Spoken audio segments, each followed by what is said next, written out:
महाराष्ट्र की राजनीति में उद्धव सरकार गिरने के बाद यही सवाल था कि आखिर एकनाथ शिंदे की सरकार को कौन चुनौती दे पाएगा, क्योंकि शिंदे की सरकार बनी है भारतीय जनता पार्टी के दिग्गज नेता देवेंद्र फडणवीस की सहायता से। उन्होंने अपने सभी विधायकों की फौज शिंदे के साथ लगा दी, तब जाके सरकार को बढ़ावा मिला। शिंदे फडणवीस की सरकार चल तो जबरदस्त रही है, लेकिन इस सरकार को चुनौती देने में आदित्य ठाकरे, उद्धव ठाकरे दोनों ही कमजोर पड़ते नजर आ रहे हैं। लेकिन इन सब के बीच क्या सियासी घमासान में रश्मि ठाकरे की एंट्री होगी, इस बात को लेकर बहुत बड़ा सवाल है।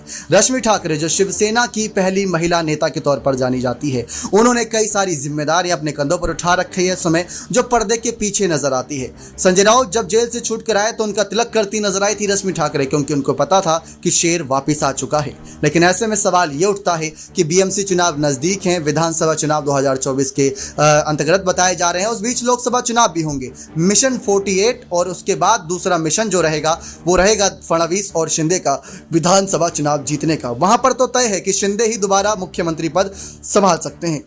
लेकिन क्या महाविकास आघाड़ी सरकार कोई बड़ा हेरफेर करेगी? क्या किसी महिला मुख्यमंत्री को आगे करेगी? इसमें सवाल कई सारे यहाँ पर निकलते हैं, जिसमें रश्मि ठाकरे का नाम आता है और इसमें नाम सुप्रिया सुले और तमाम नेताओं के भी आते हैं। लेकिन अगर देखा जाए दर्शकों, तो जिस तरीके से यहाँ पर चर्चा इस बात की भी हो रही है कि बागी विधायक हमेशा से ही रश्मि के समर्थन में रहे, उद्धव के खिलाफ रहे लेकिन रश्मि के समर्थन में रहे। कई विधायकों का तो ये मानना था कि अगर रश्मि ठाकरे मुख्यमंत्री होती तो शायद उद्धव की सरकार और अच्छी चल सकती थी, यानी कि वहां पर ठाकरे की सरकार और ज्यादा अच्छी चल सकती थी महाराष्ट्र में। लेकिन रश्मि नहीं थी। रश्मि वाहिनी को लेकर, यानी कि अपने भाभी को लेकर अब्दुल सत्तार ने भी एक बार ये कहा था कि अगर उद्धव खुद एक्टिव नहीं है तो कम से कम अपनी वाइफ को आगे कर सकते हैं। अगर वो मुख्यमंत्री बनती तो ज्यादा जबरदस्त नजर आएगा नजारा। क्यों? क्योंकि आदित्य अभी इतने परिपक्व हुए नहीं राजनीति को लेकर, जो आगे आने वाले वक्त में कुछ बड़े फैसले एकदम से ले पाए। लेकिन रश्मि ठाकरे बाला साहब ठाकरे के वक्त में काफी सक्रिय थी। उन्होंने उद्धव को आगे बढ़ते देखा, उन्होंने ही आदित्य ठाकरे को आगे बढ़ाया। वो ही चाहती थी कि सबसे कम उम्र के मुख्यमंत्री आदित्य ठाकरे बने।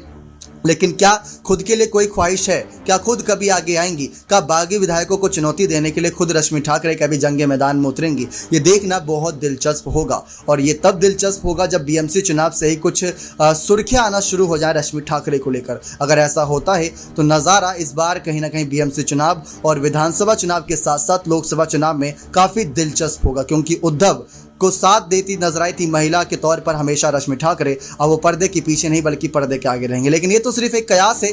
इस कयास को अगर हकीकत में बदलने देखना चाहते हैं तो आप अपनी राय कमेंट सेक्शन में रख सकते हैं। क्या शिंदे सरकार को गिराने के लिए किसी महिला को आगे करना चाहिए? क्या वो रश्मि ठाकरे होनी चाहिए या कोई और? शरद पवार और कांग्रेस भी इतनी आसानी से चुप नहीं बैठेगी, क्योंकि महाविकास आघाड़ी सरकार गठबंधन की सरकार है। कोई ना कोई कुछ ना कुछ बड़ा गड़बड़ घोटाला चुनाव से पहले तो जरूर करेगा, जो राजनीति में होता चला आया है। लेकिन इन सबको संभालने के लिए क्या रश्मि ठाकरे का कोई बड़ा कदम होता है या नहीं? बने रहे चैनल के साथ। ऐसी और तमाम जानकारियों के लिए बहुत बहुत धन्यवाद।